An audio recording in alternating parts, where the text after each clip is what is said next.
116 verse number 12. Psalm 116 verse number 12. Psalm 116 verse number 12. Isa lang ka verse ang atong hisgutan pero ato nang buhaton tanan. Ato nang hisgutan tanan ning aton sa last verse niini. Pero atong basahon is Psalm 116 verse number 12. Say amen kung naalam mo diha. Okay, pagaduhanan ko sa pagbasa. Ready, read. What shall I render unto the Lord for all His benefits toward me? Magampo kita. Ginoo, daghang kayong salamat ning takna sa kabuntagon. Salamat sa imong grasya. Salamat sa imong kaluoy sa matag usa kanamo. Thank you, Lord God, sa blessing sa mga alawiton. Salamat Ginoo nga gina-prepare ni mo kasing-kasing una-una sa pagpaminaw sa imong mga pulong karon kabuntagon. Bless us as we celebrate your faithfulness, as we give thanks to you, God, sa imong pagkamayo sa among kinabuhi, sa tanan nimong gibuhat sa among Ginoo. Tabangi kami karon nga ma-realize namo unsay among maibalik diha kanimo. Unsay ang among mga dapat buhaton kay tungod maayo ka kayo sa among kinabuhi. Bless your word and bless me, O God, as anoint my lips as I share thy precious word sa imong mga katawan karon.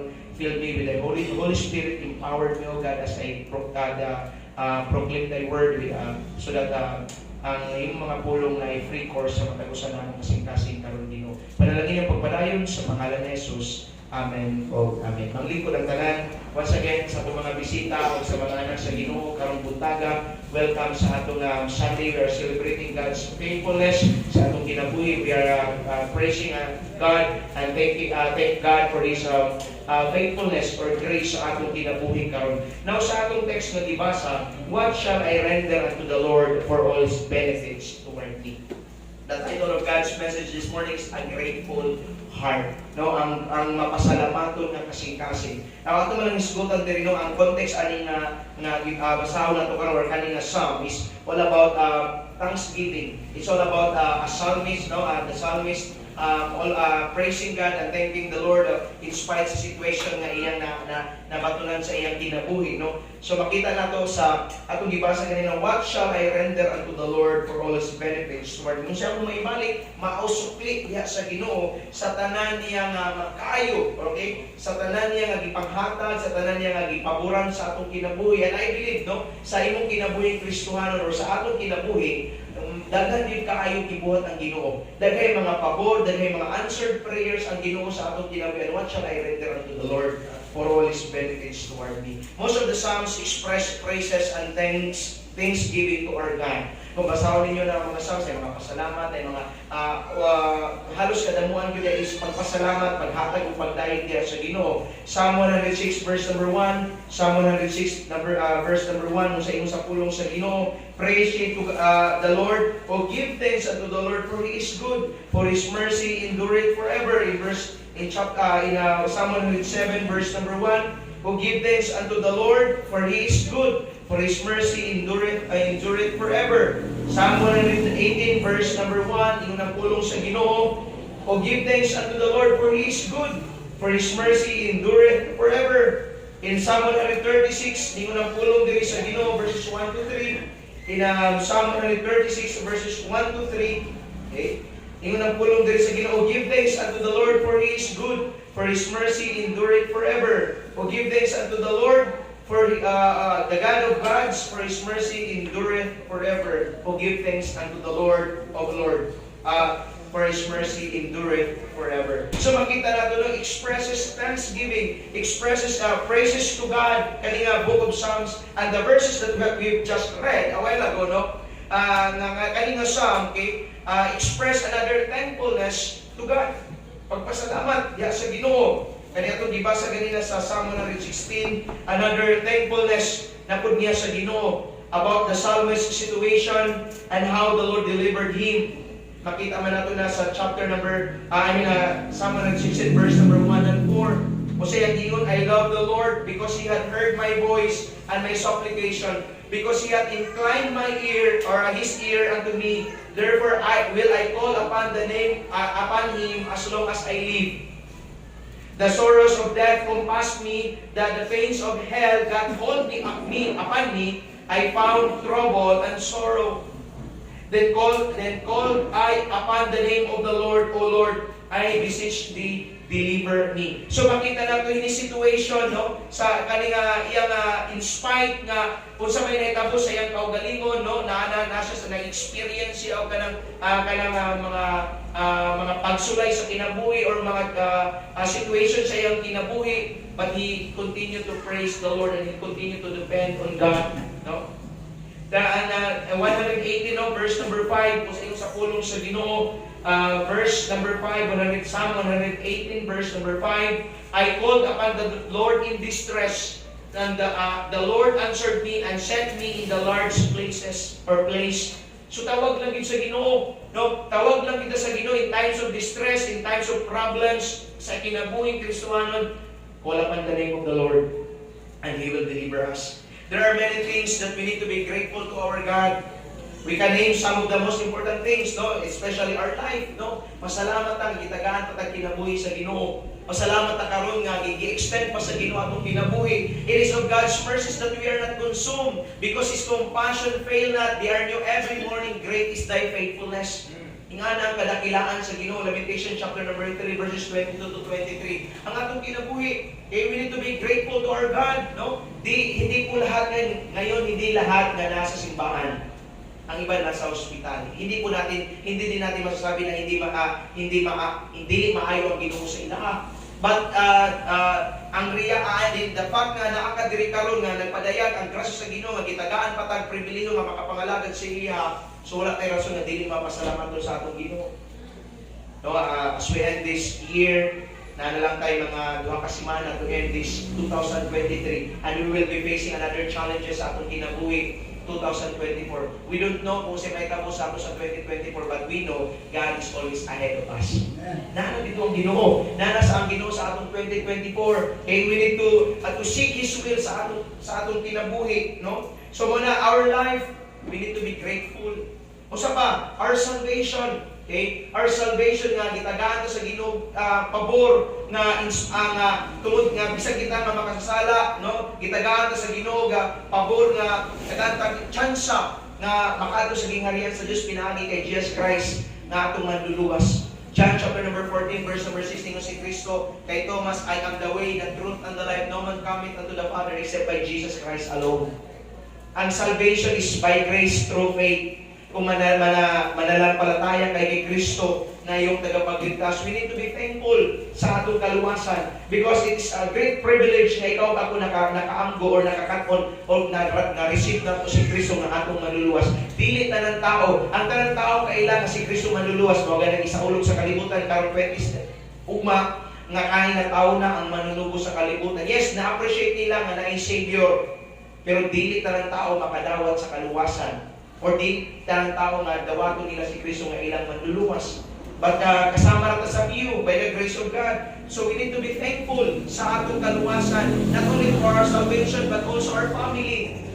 Salamat gani ko nung ako nagdibalik sa inyo nga nalipay ko nga kani nga mission nga nag-represent sa family. When I got saved year 2009, ako rin isa nagsimba sa mga, no? Because ako naman po isa na nakakapon sa pulong sa Ginoo and my desire na akong pamilya nga maluwas po sila, and it took me by the grace of God 8 years na gitubag sa Ginoo akong prayer. So God, okay, we need to be thankful for our family, no? Ay mga anak, no? We need to be thankful kamo nga natay mga ginikanan who will support us, no? Who will protect us, support us sa atong desisyon, will guide us sa sa may atong plano sa atong kinabuhi. We need to be thankful in general to our family, no? And our work, kailangan ta magpasalamat. You pray for that and then be faithful, or makita ka na si Kristo diya sa imong trabaho, sa imong kinabuhi, sa imong kauban sa imong trabaho, and we need to be thankful. Dili tanan mga tao nga may trabaho, ba? Pasalamat ka and give your best and the opportunity to serve the Lord. Okay? We're given a privilege to serve the King of Kings and the Lord of Lords today. Dili ka ng tao itagaan pribilehyo makapangalagad sa tinuod ng Diyos. Dagay balik ko na ako, dagay nangalagad sa ribulto, dagay nangalagad sa bato, dagay nangalagad sa balete, dagay nangalagad sa picture. But we praise and thank the Lord. We are kauban sa mga itagaan pribilehyo sa Ginoo nga makapangalagad sa tinuod ng Diyos. John chapter 4 verse number 24, and they that worship Him must worship Him in spirit and in truth.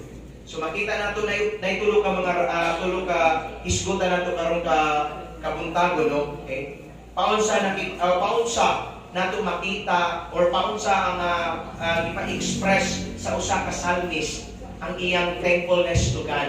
Pero kita sa nato ang first reason and then his response and the result of thanksgiving. First, the reason why we need to have a thankful heart. Ano ba talaga ang rason bakit kailangan natin meron tayong puso na mapagpasalamat?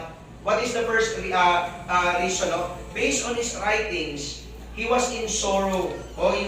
He was in pain. Kaning psalmist, no? Balik ko na to sa 16, no? Verse number 1. I love, in verse number 3, the sorrows of death compassed me, and the pains of hell got hold me upon me. I found trouble and sorrow. So makita nato sa iyang writings that he was in sorrow, he was in trouble, and yet he continued to express thanksgiving to God for the favor He gave to him and the assurance that He is a God who will answer his prayers. No? Muna makita nato nga kaning psalmist in spite sa iyang problema, sa iyang sitwasyon nga agi-agian, he was in a sorrow, sorrow of death, ang ganing gikuan diri, no? A sorrow of death and pain.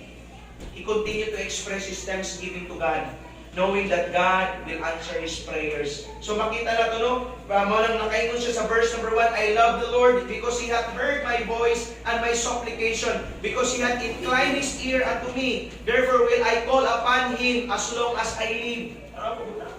Diba? Kung sa may mahitabo sa iyang kinabuhi, he continued to call upon the name of the Lord. The same to us. Kung sa may mahimo sa iyong mahitabo sa atong kinabuhi Kristohanon, sa future nga atong atubangon ng mga problema, challenges atong kinabuhi Kristohanon, we need to be to call upon the name of the Lord and be thankful always sa atong Ginoo. Without God, we are nothing. Pag tayo mabuhat sa atong kaugalingon, no? He continued to express thanksgiving to God.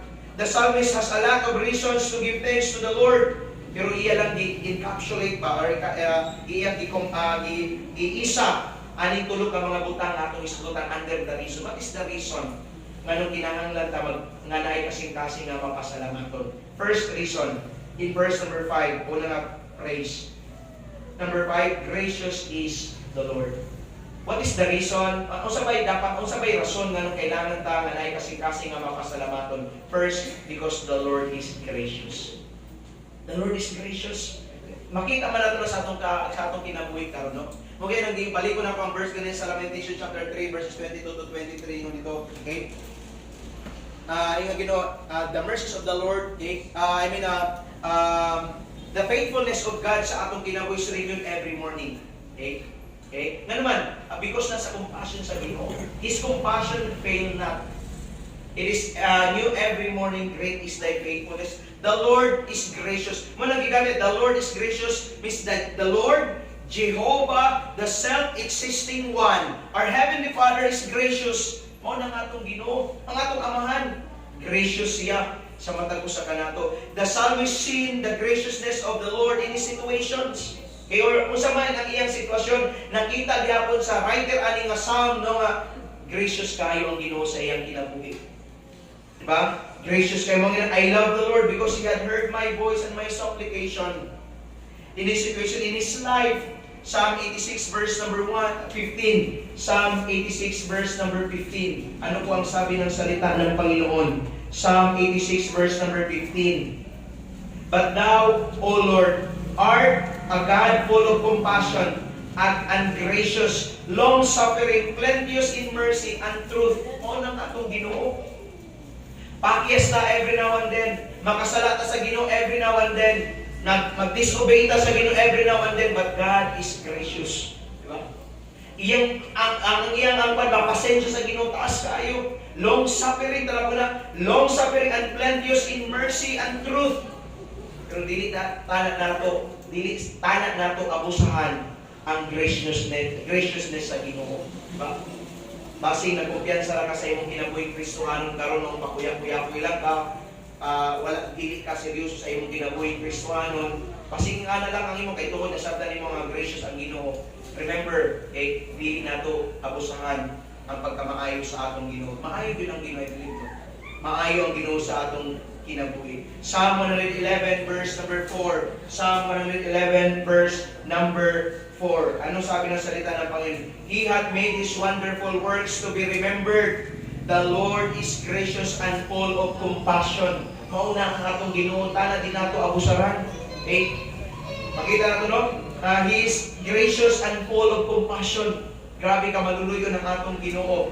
1 Peter chapter number 2 verses 1 to 3. 1 Peter chapter number 2 verses 1 to 3. Unsa ang ingon sa pulong sa Ginoo? 1 Peter chapter number 2 verses 1 to 3. Okay? Ingon diri, wherefore laying aside all malice and all guile and hypocrisies and envies and all evil speakings, as newborn babes desire the sincere milk of the word, that ye may grow thereby. If so be ye have tasted that the Lord is gracious. I believe sa bawat isa sa ating buhay, atin lang naranasan at na-experience ang pagkamaayo sa Ginoo. The graciousness of God. In spite of our situation, sa atong mga nabuhat sa Ginoo, sa atong mga sala nga ginabuhat sa Ginoo, still, God is gracious. His graciousness is, we do not have any valid reason not to have a grateful heart. His graciousness is not only seen sa kita nga sa ato nga mga believers, even to the unbelievers He extended.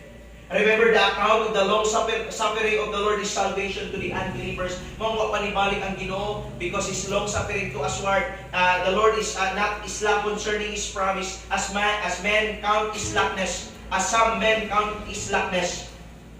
Not willing any should perish, but all should come to repentance. Mao nang ingon sa Ginoo sa 2 Peter chapter 3 verse number 9. What is the account of the long suffering of the Lord in verse number 15? The account of the long suffering of the Lord is salvation. Kaya hindi pa bumalik ang Panginoon kasi gusto ng Panginoon na yung iba, yung lahat ng mga tao mawarningan about the danger called hell, so that they will decide to themselves to accept Jesus Christ as their Lord and personal Savior. Salvation is for everyone. Christ died for everyone. Christ did not die for just the elect. He died for all. Salvation is for all, but not all people receive the gift of eternal life. Dili tanang tao makadawat or dili tanang tao dawaton ang kinabuhing walay katapusan. Okay? Reason, the Lord is gracious. Second, reason why we need to have a grateful heart. Okay? Balik na sa atong text, Psalm 116 verse number 5. Una, because the Lord is gracious. Ikaduha, sa second nga phrase, the Lord, gracious the Lord, and righteous. Our God is what? Merciful. Now, ganina is the Lord is gracious. The Lord, Jehovah, the self-existing one. Here is God is merciful. Secondly, the reason why we need to be thankful to God, why we need to have a grateful heart, it is because first, the Lord is gracious. Secondly, our God is merciful. It referring to Elohim. God is Elohim means I believe na daanan nato ni kaning Elohim, the plurality. So means that Trinity is merciful. God the Father, God the Son, the Holy Spirit. We have only one God, but three in person is merciful. The thing, sa may buta sa buta ng mercy, mga buta nga we don't deserve, but because of God's mercy, He gave us favor and extended us grace. We deserve hell, but because of God's mercy, He gave us favor and extended us grace, and give us favor to receive, to receive His grace upon us. That is why the psalmist recognized God's mercy despite the situation he was facing. Still, he saw God's helping hand reaching him. Verse number 6 sa Psalm 116, verse number 6 to 8, ingon diri, the Lord preserveth the simple. I was brought low and He helped me. Return unto thy rest, O my soul, for the Lord hath dealt bountifully with thee. So makita nato ang kaluoy sa Ginoo. Makita nato nga na-recognize sa psalmist ang Ginoo despite sa iyang sitwasyon nga iyang giatubang karon or giatubang ana nga time. Nakita niya ang kamot sa Ginoo, nagatabang diha niya, di ba? Mao man pula sa atong kinabuhi. O sa may Unfair ba yan? Kayo. Unfair sa Ginoo kita ba? Kita ang Ginoo faithful sa iyang mga promises, pero kita dili kita faithful usahay sa Ginoo. We promise, pero we do not fulfill our promise to God. Okay? Mo man sa grasya sa Ginoo nga maging natin kasing-kasing nga mapasalamaton because of God's mercy. Psalm 56 verse number 13. Psalm 56 verse number 13. Ano po ang sabi ng salita ng Panginoon? Psalm 56 verse number 13. Okay? Ingon diri, for thou hast delivered my soul from death, wilt not thou deliver my feet from falling, that I may walk before God in the light of the living. Okay? So makita nato God is merciful. Psalm 86 verse number 13. Psalm 86 verse number 13. Ano po ang sabi ng salita ng Panginoon? 86 verse number 13. Okay? Sabi po dito, for great is thy mercy toward me, and thou hast delivered my soul from the lowest hell. Okay? Ang kaluwi sa Ginoo. Dahil wala tayo igong rason nga dili ta, wala tayo kasing-kasing nga mapasalamat sa Ginoo always. Tungod sa grasya sa Ginoo. And Psalm 136 express that the mercies of the Lord endureth forever. Okay? Kung basahon mo ng Psalm 136 diyan, o give thanks unto the Lord for He is good, for His mercy endureth forever, for His mercy endureth forever. Okay? Not only our God is gracious, the Lord is gracious. Ano pang reason nga dapat magpasalamat ta? Because our God is merciful. And last reason, because our God is good. Is God good sa atong kinabuhi? Amen. Yes, He is good. He is good. Oh. God is good all the time, all the time. God is good. 106, Psalm 106, verse number 1. Ano po ang sabi ng salita ng Panginoon? Praise ye the Lord, o give thanks unto the Lord, for He is good. For His mercy endureth forever. Maayo ang Ginoo sa atong kinabuhi. Pakyes ka karon, pakyes na karon, pakyes na ugma, God still good sa atong kinabuhi. These reasons to have a grateful heart are just only 3 out of His many attributes, okay, characters.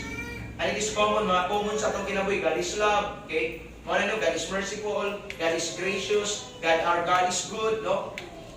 Mga common is ato, even our situation is seemingly bad, still God is good. Wala man ka nakasabot sa sitwasyon sa iyong kinabuhi Kristohanon karon, still maayo gyapon ang Ginoo. Maayo gyapon ang Ginoo sa atong kinabuhi.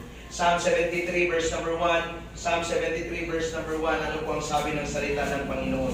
73 verse number 1. Truly God is good to Israel, even to such as are of clean heart. Not only to the Israelites, God is truly good. Even to those believers, people of His, children of His, na naay kasing-kasing limpyo. Diba? Maayo din ang Ginoo sa atong kinabuhi. No? Sometimes, pakyaso natin ang Ginoo.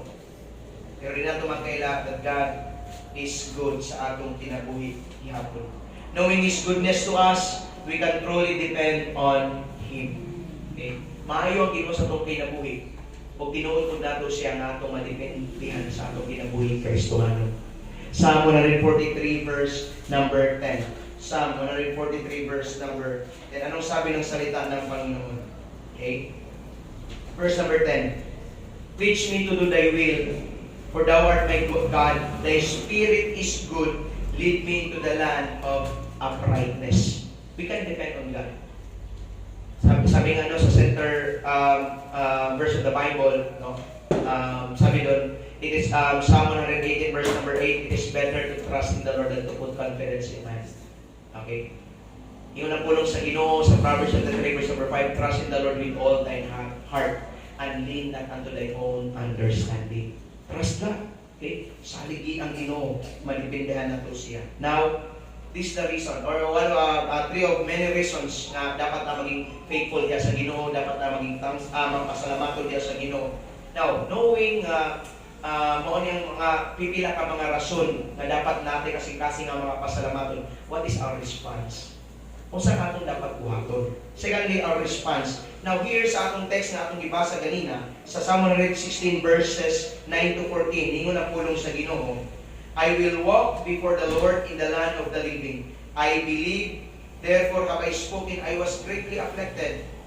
I said in my haste, all men are liars. In verse number 12 sa itong ibasa ganina, what shall I render unto the Lord for all His benefits toward me? I will take the cup of salvation and call upon the name of the Lord. I will pay my vows unto the Lord now in the presence of His people. The response, what is our response sa knowing maayo ang Ginoo sa atong kinabuhi, no? First, in verse number 9, ingon diha, no? I will walk before the Lord in the land of the living. Makita na to no? First, what is our response? Serve the Lord in sincerity and in truth. Mao gyud kinahanglan sa Ginoo sa tuwa. Pangalagari ang Ginoo sincero o biya sa kamatuoran. Okay? Mo nang gihangyo sa Ginoo sa tuwa. Okay? We will serve the Lord. In gani sa John chapter number 4 verse number 23, God is a spirit and they that worship Him must worship Him in spirit and in truth. Okay?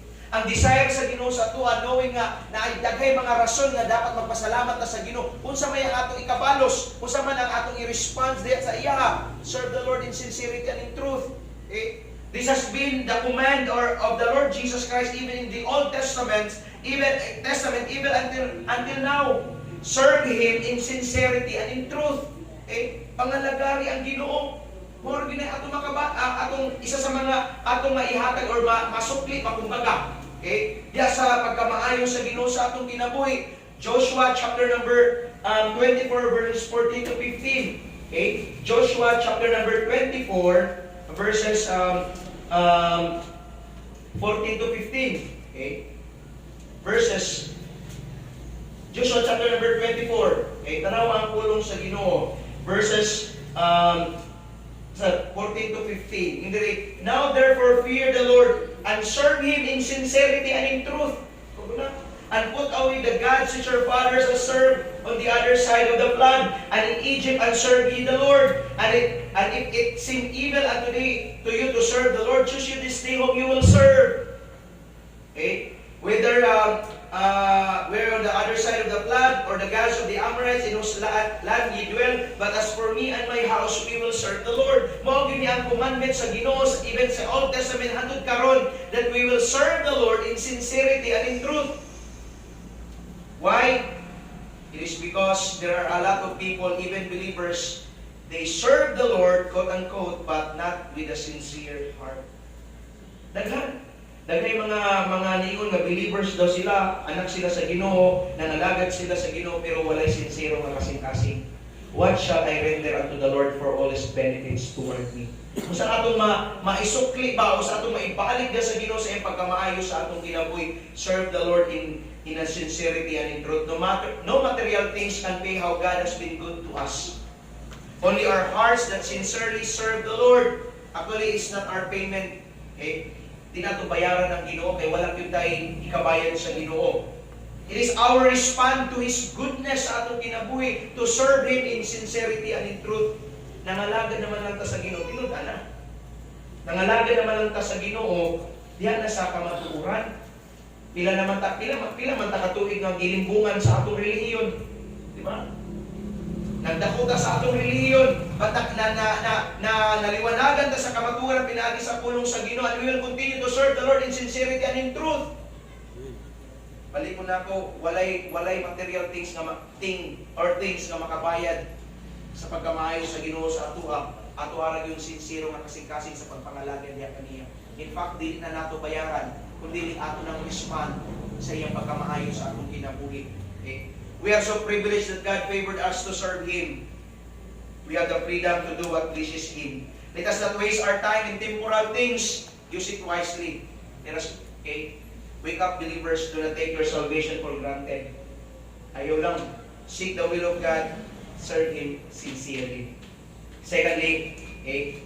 Not only serve the Lord in sincerity and in truth, what is our response? Sacrifice for the Lord and His Word. Muna in verse number 17 sa atong text ganina yung diri sa verse number 17, okay? I will offer to thee the sacrifice of thanksgiving, and I will call upon the name of the Lord. Sacrifice for the Lord and His Word. In the Old Testament, kind of sacrifices was offering with unblemished animals. Okay? Mo nang di pasabot diri sa psalmist. Pero karon sa atong kinabuhi, today we are not doing these things. Wala, di na ta ginabuhat nga mag-offer patag mga hayop diri sa atubangan para burnt offering. We are to present our bodies a living sacrifice, acceptable, holy, acceptable unto God, which is our reasonable service.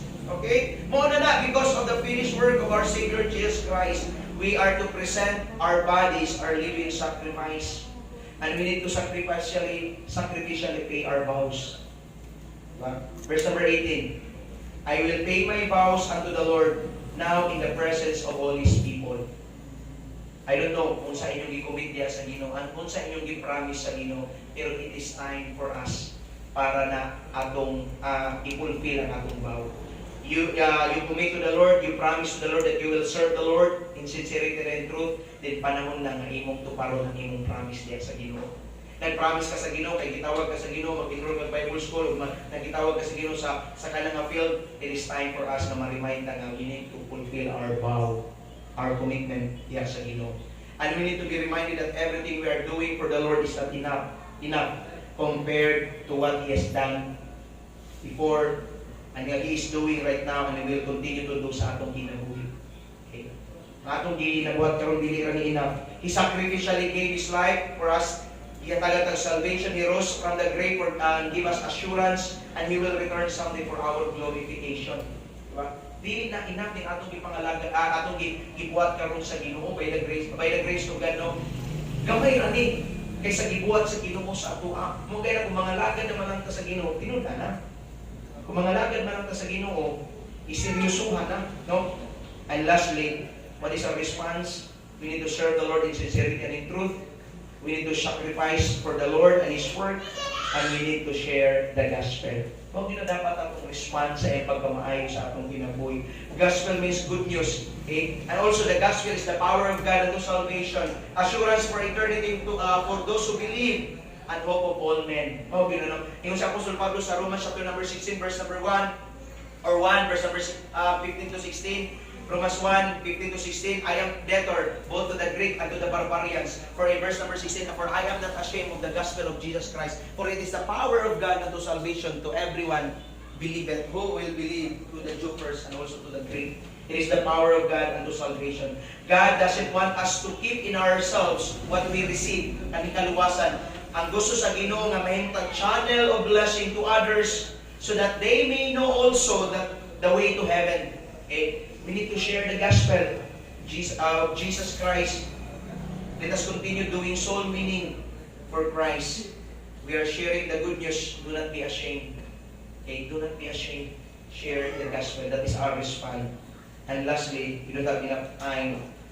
What is the result if we obey and we responded sa gusto sa Ginoo nga may tabo sa tuwa?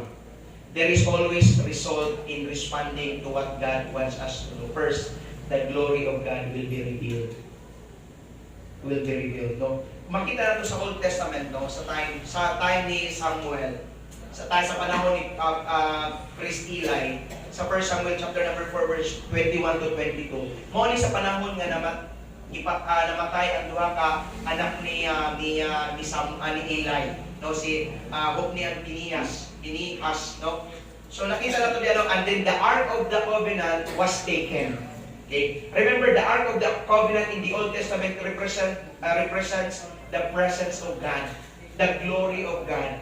And then when Eli heard na ang Ark of the Covenant nakuha sa mga Philistines, nahulog siya, na-fall down, and then nabalik yung liog na matay siya. Because nasabta niya na nawala, nakuha ang Ark of the Covenant. Muna in the Old Testament, the Ark of the Covenant was very important to them. It represents the presence of God. Pero sa naitabo ato nga namatay, nakuha katong asawa ni Pinehas, iyang anak, kumbaga iyang ako, ipanganlan niya o Ikabod.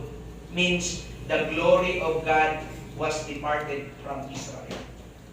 Muna, it is very important, no? Sa ilang Ark of the Covenant, okay, the glory of God was departed from Israel. So it is very important that the glory of God is upon His children. Nga mapadayag ba? Today, the God's glory will be revealed through the obedience of His children. Kung musunod lang ka sa kabubuton sa Ginoo, sundon lang nimo ang Ginoo sa iyang gusto ipaabot sa atoa, mapadayan din ang himaya sa Ginoo sa atoa. But pasabot mag-glorify ang Ginoo, makita nga naglihok din ang Ginoo sa atoa, makita nga gitagaan kag kung ingana no magaresulta kung nag-privilege. Kung nagasunod ka sa kabubuton sa Ginoo, kung sa may leading sa Ginoo sa atong kinabuhi atong ginasunod, then we have this privilege and the provision and the protection for our God. Ark of the Covenant represents presence of God. O kung naa ang presensya sa Ginoo sa ilaha, through the Ark of the Covenant, undefeated sila. Okay? Because God will protect them. Same sa ato ang kinabuhing Kristuhano. If we obey God's word sa atong kinabuhi, if we sincerely, okay, serve the Lord and sincerely, and if we sacrifice for the work of the Lord and share the gospel and kung sa pangabulaton sa Ginoo, the glory of God will be revealed. Naging sa tuwa sa grace, mapadayan ang iyang himaya. And lastly, the children of God will be rewarded. Yes, di na atong motivation in serving the Lord. Nag-motivate sa ato is the love of God na nagabuhat na ani. The children of God will be rewarded. No, mabot ang panahon. Hebrews chapter 6 verse number 10. For God is not unrighteous to forget your works and labor of love, which He have bestowed upon His name, and do minister unto His name. I believe, no? God is not unrighteous to forget your works and labor of love. Our labor of love will never be in vain. We will reap good things from investing for eternity. Our God will come very soon and He will bring the reward to every faithful believers. Well done, the good and faithful servant. Okay? Hopefully, ma-recognize na to ang pagkamaayo sa Ginoo sa atong ginagawa. Hopefully, natin kasing-kasing na mapasalamat. In spite sa mga rason or daghang pang mga rason na dapat natin kasing-kasing na mapasalamaton, hopefully ang atong respond, we will serve Him sacrificially. We will serve Him in sincerity and in truth. Serve the Lord in sincerity and in truth. Sacrifice for the Lord and in His word and share the gospel. What shall I render unto the Lord for all His benefit toward me? Serve Him, sacrifice for Him, okay, and share the gospel. At many more na dapat nato maiulit, makuan sa Ginoo mabuhat. Pero remember, dili nato na mabayaran compare sa iyang gihimo sa ato. But praise be to God, gitagahan ng taniyang pabor ng mga lagad niya kaniya. Again, kung mga lagad naman ang sa Ginoo, pangalagaran na sa Ginoo, seryoso. Manindog ng kanan. Dalay ko namang amahan ng bayugmangon ng mga Diyos. Thank you so much sa blessing na imong gihatag kanamo. Salamat amahan sa opportunity na makapangalagad niya kanimo.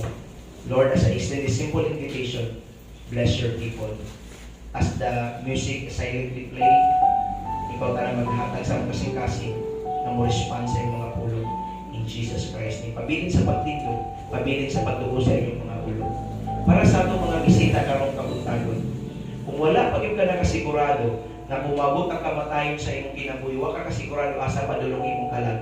Higala ko, duhara doon yung padulungan sa imong kalag, ang langit o ang impyerno.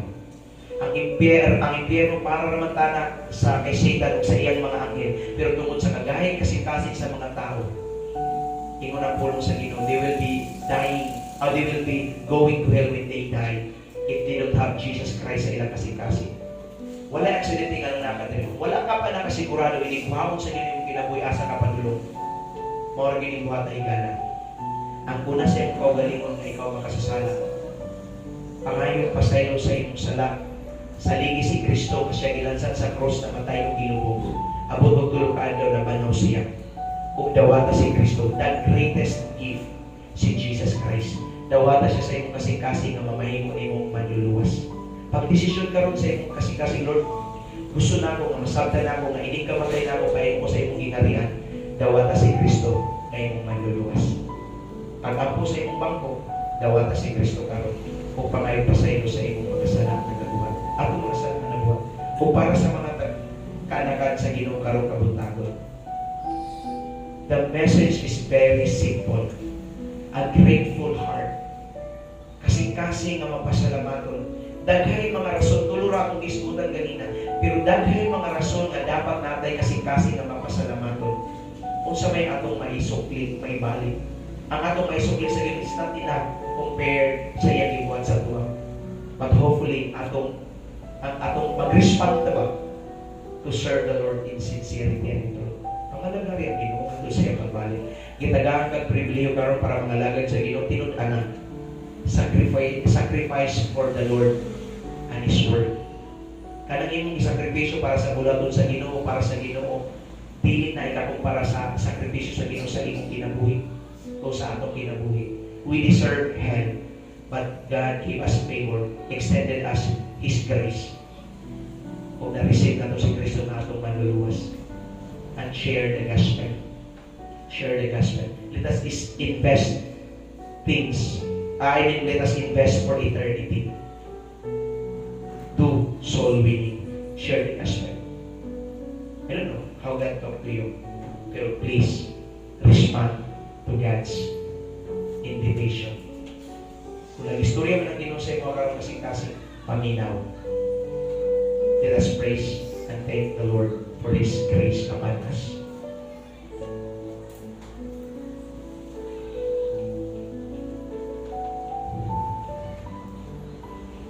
Dalay ko ng mga mahal o may lugmao ng mga Diyos. Daghang kayo salamat Ginoo. Ingkag na sa kabuntagon. Salamat Lord sa kadaugan na imong gihatag kanamo. Amahan, salamat sa usa may gibuhat niya kanamo. And Lord, as we respond sa imong pagkamaayo sa among kinabuhi, help us to serve you in sincerity and in truth, to sacrifice for you and for thy work, and also help us to share the gospel and to soul winning. Amahan, pipilaran ni na imong gusto nga mabuhat sa amuha. Kung dagan pa yun kayo gusto nga buhato na mo Ginoo, pero Lord, tabangi kami na ma-fulfill na mo ang among commitment niya kanimo. Wa ko kabalo kung paul sa kaning ipag-istorya sa imong mga kanakan karon. But we continue to praise and thank you na ang Balang Espiritu continue to protect us. Amahan, as we give our thanksgiving through our offering, Lord, bless the give and the giver. Yan po namin Ginoo, ikaw tayo maghatag sa mong kalaugan. O yan po namin Lord God, at this our simple expression sa pagpasalamat niya kanimo through our giving. Ikaw yan po may maya. Bless the give and the giver. In Jesus Christ's name. Amen. You may now be seated, please.